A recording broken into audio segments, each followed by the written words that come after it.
ఎత్ర నార్యంతు పూజ్యంతే రమంతే తత్ర దేవతాః అంటూ విశ్వసిస్తూ వస్తున్నటువంటి సంస్కృతి మనది. అదేవిధంగా మహిళలకి పెద్దపీట వేస్తూ వారిని గౌరవిస్తూ వస్తున్నటువంటి భారతీయ సాంప్రదాయం మనది. దానికి భిన్నంగా ప్రసన్న కుమార్ రెడ్డి గారు వారు ప్రశాంతి రెడ్డి గారి పట్ల చేసినటువంటి వ్యాఖ్యల్ని నేను గట్టిగా ఖండిస్తున్నాను. వైఎస్ఆర్సీపీ నాయకులకి మహిళల్ని కించపరచడం అనేది అలవాటుగా మారినటువంటి విషయం.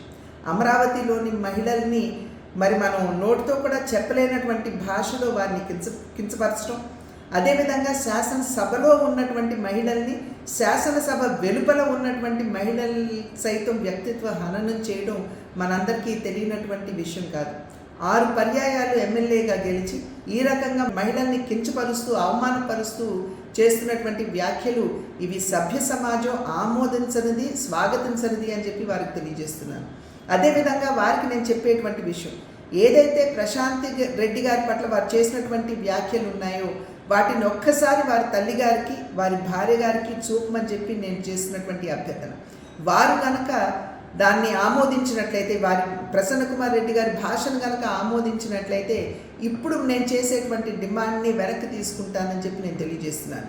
నా డిమాండ్ ఏమిటంటే, ఎటువంటి షరతులు లేకుండా ప్రశాంతి రెడ్డి గారికి బాహాటంగా ప్రసన్న కుమార్ రెడ్డి గారు క్షమాపణలు చెబుతూ వారు చేసినటువంటి వ్యాఖ్యల్ని వెనక్కి తీసుకోవాలి అని చెప్పి నేను వారికి తెలియజేస్తున్నటువంటి విషయం.